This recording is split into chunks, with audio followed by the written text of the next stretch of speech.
Olá meu povo, bem-vindos a mais um vídeo. Vamos reagir a este vídeo daquilo que eu já falei, que todos os espantalhos que existem, alguém tem que os inventar, seja terrorismo, seja guerra, seja vacinas, alguém tem que inventar um espantalho novo para meter medo no povo. Isso eu já falei disso em alguns vídeos. E eu vou reagir a este vídeo que faz referência a isso mesmo. Já agora não se inscrevam, deixar o like, subscrever o canal e comentar qualquer coisa aí em baixo para ajudar o canal a crescer. Vamos ao vídeo. Caríssimos amigos, bem-vindos ao nosso canal. Hoje vamos mergulhar num dos maiores enganos do nosso tempo, o modo como o medo é meticulosamente fabricado e instrumentalizado para alimentar uma das indústrias mais lucrativas e obscuras do planeta. Vivemos num mundo cada vez mais controlado por um teatro de sombras cuidadosamente construído por alianças entre governos. É aquilo que eu falo. Tem sempre que encontrar espantalhos novos, que é para controlar as massas e as massas andarem com medo e fazer tudo o que lhes pedem. Corporações transnacionais e o complexo militar industrial. Estas entidades colaboram para criar, manter e reforçar uma sensação contínua de ameaça. Não estamos a falar de perigos espontâneos, mas sim de estratégias deliberadas e orquestradas, que manipulam a opinião pública e criam uma cultura de ansiedade crónica. Para fabricar armas é preciso fabricar inimigos. Para produzir inimigos é imperioso sustentar fantasmas. A É aquilo que eu falei. Temos que ter espantalhos novos cada vez mais. Que é para poder meter dinheiro naquilo que não interessa, que é as armas, mas que vai dar muito dinheiro a alguém, que é os políticos e os empresários que fazem as armas, ou seja, os donos das fábricas de armas. manutenção desse alvoroço requer um dispendioso aparato e um batalhão de especialistas que, em segredo, tomam decisões em nosso nome.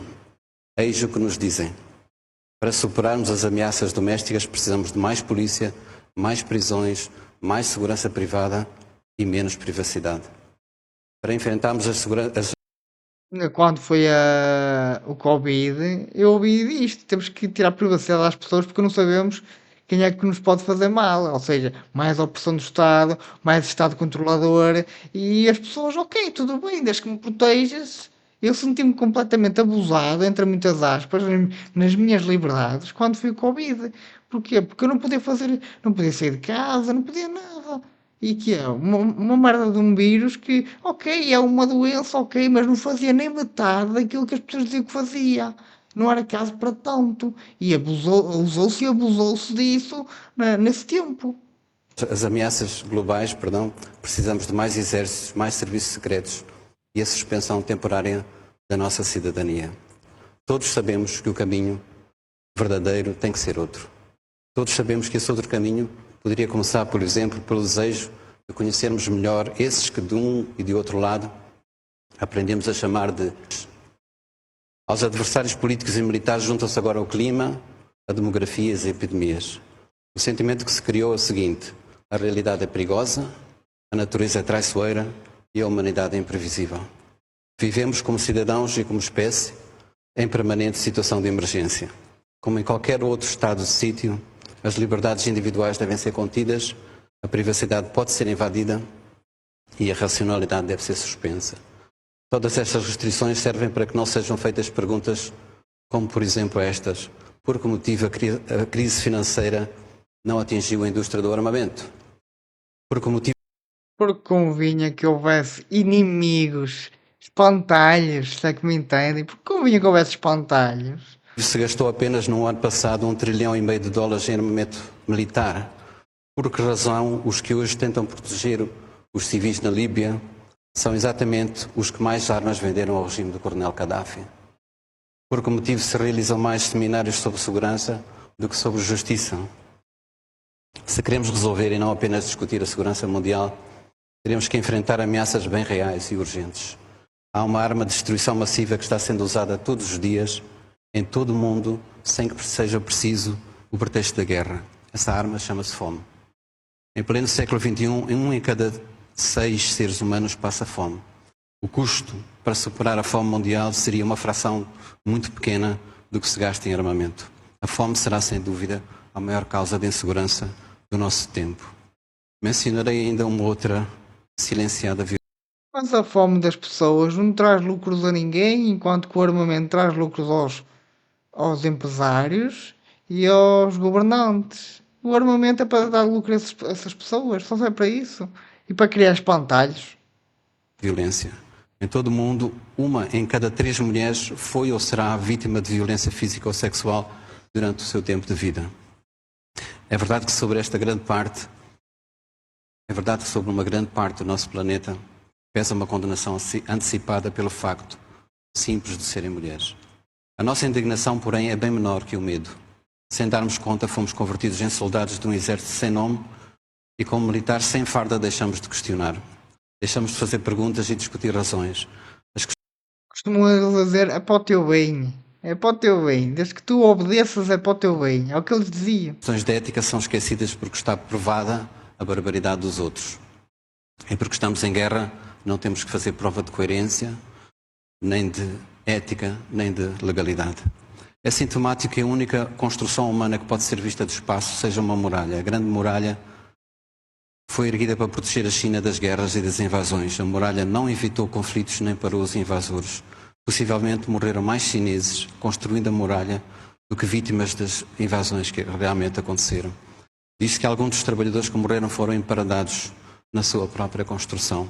Esses corpos convertidos em muro e pedra são uma metáfora de quanto o medo nos pode aprisionar. Há muros.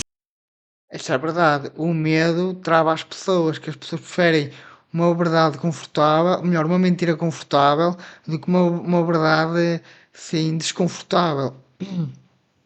Porque as pessoas preferem estar no conforto da casa delas ou no conforto onde estejam e não serem oportunadas com verdades.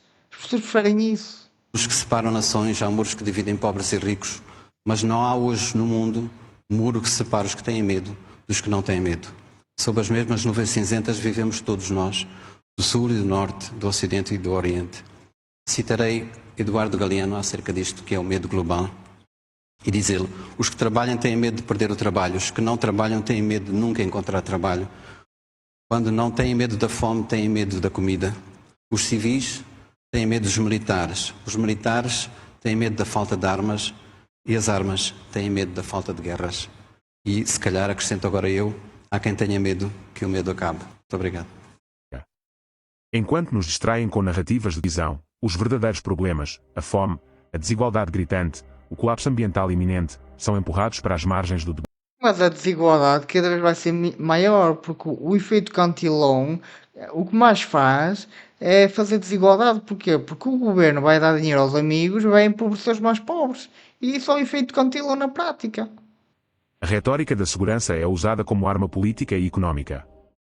Sob a promessa de mais proteção, assistimos à consolidação de um Estado que se torna cada vez mais autoritário, onde os orçamentos Estado mais opressor, mais poder do Estado em cima das nossas costas, o pé do Estado em cima da nossa cabeça. É Estado cada vez maior. para forças policiais, tecnologias de vigilância privada e prisões disparam, enquanto os serviços essenciais, educação, saúde, habitação, são negligenciados e sucateados. O cidadão comum é convertido num potencial inimigo do Estado. Perfis digitais, algoritmos preditivos e sistemas de reconhecimento facial permitem um controle quase total da população, e tudo isso é vendido como progresso ou prevenção. O conceito de estado de emergência, que deveria ser uma resposta pontual a situações excepcionais, transformou-se numa condição permanente. Já não vivemos em democracias plenas, mas em regimes de exceção contínua, onde o questionamento é criminalizado, o ativismo é vigiado e a liberdade de expressão é constantemente colocada em causa. A ameaça invisível é o pretexto para justificar tudo, desde escutas ilegais até censura algorítmica. Entretanto, a obscena realidade dos gastos militares continua a crescer sem controlo. Só em 2023, gastaram-se mais de 2 trilhões de dólares em armamento, valor mais do que suficiente para erradicar a fome global várias vezes.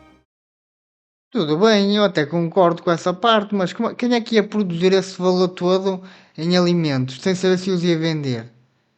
Tu para poderes tu com o dinheiro em si, tu não consegues comprar grande coisa, porque os recursos são escassos. Se tu dissesse assim, eu tenho aqui 1 trilhão para comprar comida para os mais pobres, e quem é que te ia vender essa comida? E os preços da comida iam disparar, porquê? Porque estava-se a vender mais comida do que o normal, é? Não é só pensar assim, vamos ajudar os mais pobres. Os mais pobres também têm que querer ser ajudados. Que é, eu vou ter, uma mão lava a outra, como se costuma dizer, que é, eu ajudo, mas também tens que me ajudar a mim. Isto aqui é uma troca de favores. Não existe eu ajudar-te e não receber nada em troca. Isso não existe. Enquanto centenas de milhões de seres humanos lutam diariamente para ter uma refeição, os governos continuam a comprar armamento sofisticado, drones, mísseis e sistemas de guerra cibernética. Esta escolha não é inocente. Isto é verdade. Podiam ajudar mais as pessoas e preferem comprar armamento. Agora a Europa que vai gastar 800 bis em armamento em vez de andar a investir em infraestrutura que realmente faz falta. Isto é uma verdade. É ideológica. É um reflexo direto das prioridades de um sistema que valoriza o domínio, o lucro e o medo, acima da dignidade humana. E quando olhamos para a violência de género, a lógica não é diferente. Uma em cada 3 mulheres será alvo de agressões físicas ou sexuais ao longo da vida. Apesar disso, os recursos destinados a combater este flagelo são mínimos quando comparados aos investimentos militares. Como pode uma sociedade afirmar-se civilizada se permite que o corpo feminino continue a ser usado como campo de batalha silencioso? O medo tornou-se a principal moeda de troca nas relações internacionais e também nas relações entre Estados. É aquilo que eu tenho falado. Eles têm que arranjar espantalhos em qualquer que seja o lado que é. Ou é o espantalho da guerra, ou é o espantalho do terrorismo, ou é o espantalho lá do corona. Algum espantalho tem que haver para meter medo às pessoas. E depois nem que se invente qualquer coisinha aqui, qualquer coisinha ali, que é para as pessoas serem controladas pelo medo. E cidadão. O medo do imigrante, do pobre, do diferente, do vizinho, do desconhecido. Este medo alimenta discursos xenófobos, justifica políticas discriminatórias e perpetua conflitos. E quem mais lucra com este ambiente de permanente alarme?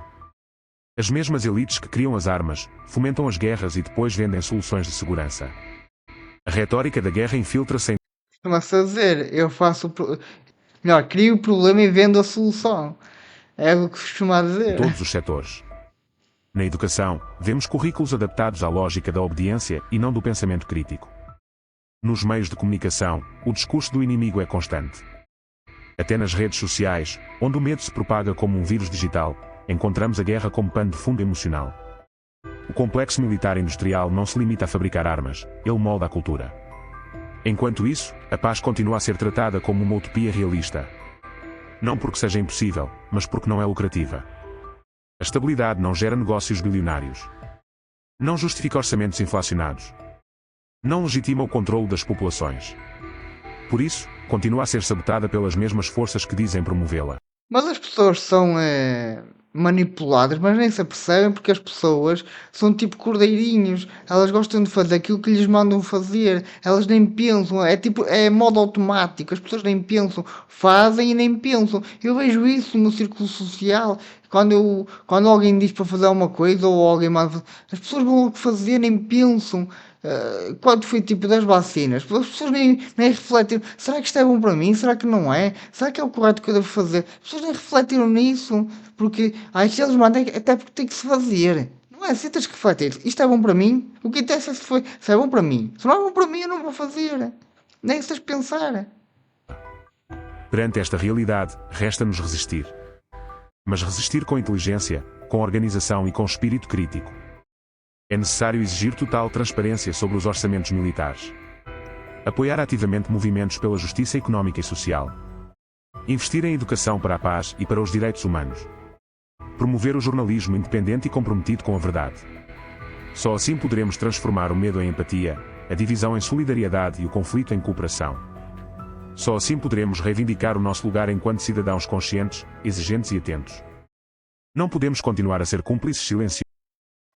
Em resumo, a partir do momento que existe o medo, a indústria do medo, eles vão se aproveitar das pessoas que têm medo e preferem ficar no conforto onde estiverem e vão implementar o medo às pessoas, de qualquer que seja o tipo, seja o medo das doenças, seja o medo das guerras, seja o medo do terrorismo, seja o medo blá blá blá blá blá, qualquer medo. Eles vão -se sempre apoderar do medo das pessoas para manipular as pessoas. E é isso que traz o dinheiro. O dinheiro e o poder, porque os políticos normalmente não se movem por dinheiro, movem-se por poder, que esse sim é que traz o dinheiro.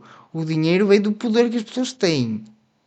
E já sabem, se gostaram do vídeo, deixem um like, partilhem, comentem e subscrevam o canal. Até à próxima.